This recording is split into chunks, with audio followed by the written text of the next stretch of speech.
Hello everyone, let's proceed our next topic of chapter 9, that is financial planning. As I've already started your chapter financial planning in the last videos or in the last two videos. Now the next topic is financial planning. What is financial planning? As the name suggests itself, the meaning of financial planning, as we have already understood and read in the chapter planning, that is chapter 4 of business studies, that what is planning actually means. Planning means thinking in advance what to do, how to do, when to do and for whom to do. Right हम advance में सोच लेते हैं हमें क्या करना है, कैसे करना है, किसके लिए करना है. That is called planning. और वही प्लानिंग हम किसकी कर रहे हैं? फाइनेंस की.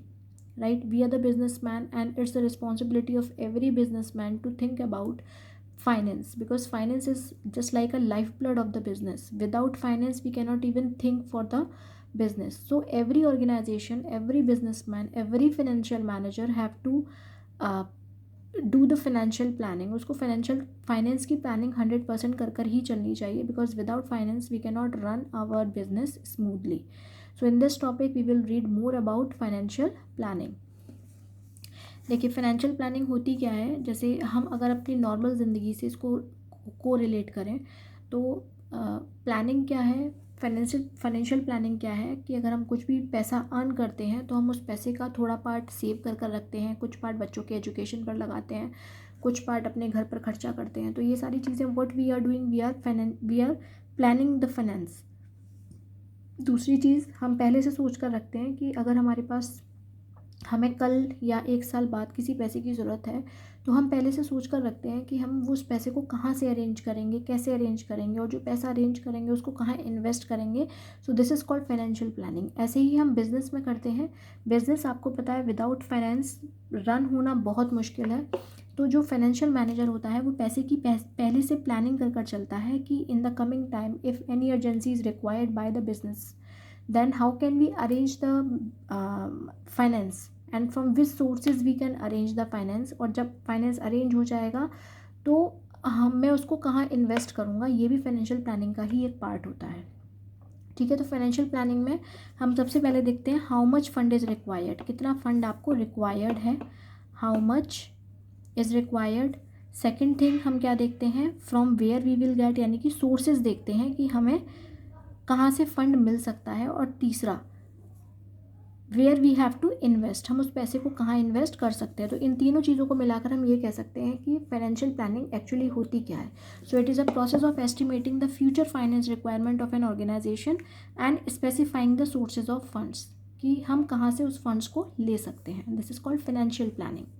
Next is objective of financial planning. Finance की प्लानिंग हम क्यों करते हैं, क्या ऑब्जेक्टिव होता है इसके पीछे कि हम पैसे की प्लानिंग पहले से कर चलते हैं.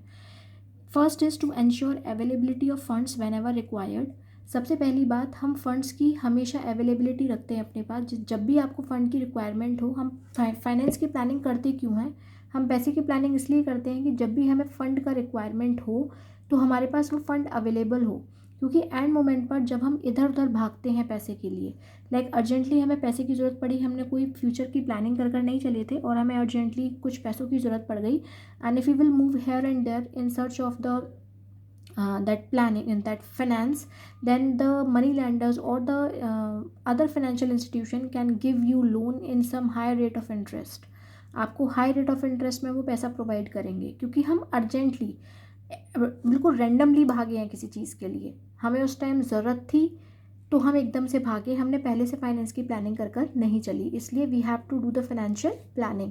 सो द मेन मोटिव और the main objective of financial planning is availability of funds whenever required. इसलिए हम फाइनेंस की प्लानिंग कर चलते हैं. Second is to see that the firm does not require unnecessary finance. हम ये भी देखते हैं कि फर्म जो है उसको अननेसेसरी पैसे की ज़रूरत तो नहीं है. जैसे हम क्या करते हैं कि पैसा तब भी अरेंज कर रख लेते हैं जब हमें ज़रूरत नहीं होती है.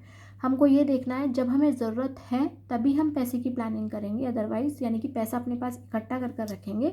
अदरवाइज़ आपको इतना सारा पैसा इकट्ठा करने की अननेसेसरी ज़रूरत नहीं है, क्योंकि आपको पता है कि जो ओवर कैपिटलाइजेशन होता है या ओवर पैसा आ जाता है ऑर्गेनाइजेशन के अंदर, जो आइडल रहता है वो भी ऑर्गेनाइजेशन के ऊपर एक बर्डन होता है.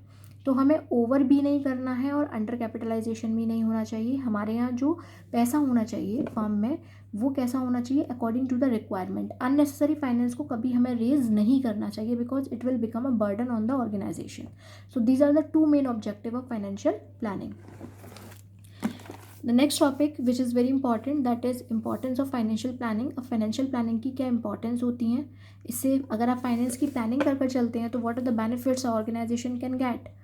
सो the first importance is it helps the company to prepare for the future. ये आपकी कंपनी को फ्यूचर के लिए प्रिपेयर कर देती है। फाइनेंस की प्लानिंग कर कर चलेंगे and we are planning for the future only. मैंने आपको प्लानिंग चैप्टर में भी समझाया था that plans are made only for future. So if we are doing the financial planning then we can say that we somewhere we are securing our future। हम अपने future को क्या कर रहे हैं, सिक्योर कर रहे हैं। Second is helps to avoid business shocks and surprises. आपको पता है your business environment is all dynamic, it keeps on changing. Number of times we heard this statement that business environment is dynamic. तो business में काफ़ी सारे shocks और surprises भी हमको देखने को मिलते हैं। यानी कि एकदम से लॉस हो गया, कुछ भी मान लीजिए अर्थक्वेक आ गया, फ्लड आ गया, लोगों की टेस्ट चेंज हो गई, प्रेफरेंसेस चेंज हो गए, हमारा स्टॉक सारा बेकार हो गया। तो these are the business shocks and surprises and these can be avoid, these can be reduce. हम पूरी तरीके से एलिमिनेट नहीं कर सकते हैं, these can be reduce by doing the proper financial planning. अगर आपने पहले से पैसे की प्लानिंग की हुई है तो इन बिजनेस शॉक्स और सरप्राइजेस को हम काफ़ी हद तक रिड्यूस कर सकते हैं। Next is helps in coordinating different functional areas of business. आपके जो बहुत सारे बिजनेस एरियाज होते हैं लाइक आपका प्रोडक्शन डिपार्टमेंट है, सेल्स डिपार्टमेंट है, मार्केटिंग डिपार्टमेंट है, इन सब में भी कोऑर्डिनेशन का काम करता है because every department needs money to do the work, every department need finance to do the work.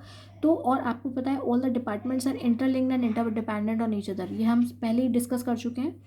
तो जितने जो आपके सारे डिपार्टमेंट्स होते हैं वो एक दूसरे के ऊपर इंटरलिंक्ड होते हैं, इंटरडिपेंडेंट होते हैं। इसलिए अगर आप पैसे की प्लानिंग पहले से कर कर चलेंगे so these departments can be run in a very coordinated way, right. Next is it tries to link between present with future. ये प्रेजेंट को फ्यूचर के साथ क्या करता है, लिंक कर देता है।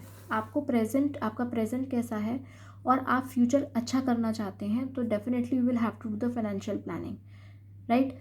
आपको प्रेजेंट में फाइनेंस की प्लानिंग करनी है कि मुझे एक साल बाद इतने पैसे की ज़रूरत पड़ेगी and that present will give you benefit in the future. So we can say that this financial planning tries to link between the present with future. Next is it act as a link in between investment and financing decision. हम लोगों ने investment और financing decision पढ़ लिए हैं। Investment decision में हम ये डिसाइड करते हैं कि इन्वेस्टमेंट हमें कहाँ करना है और फाइनेंसिंग डिसीजन में हम ये डिसाइड करते हैं हमें पैसा कहाँ से लेना है। उस इन्वेस्टमेंट करने के लिए हमें पैसा बोरोड फंड लेना है या ओनर्स फंड लेना है। तो ये सब कुछ किसकी मदद से पॉसिबल हो सकता है, फाइनेंशियल प्लानिंग की मदद से। तो फाइनेंशियल प्लानिंग जो होता है it act as a link in between investment where we have to invest our money and from which sources we have to get the funds, from borrowed fund or from that owner's fund. So these are some of the importance of financial planning. Still many of the importance of financial plannings are there, but these are the main importance of financial planning which can help you in your board examination.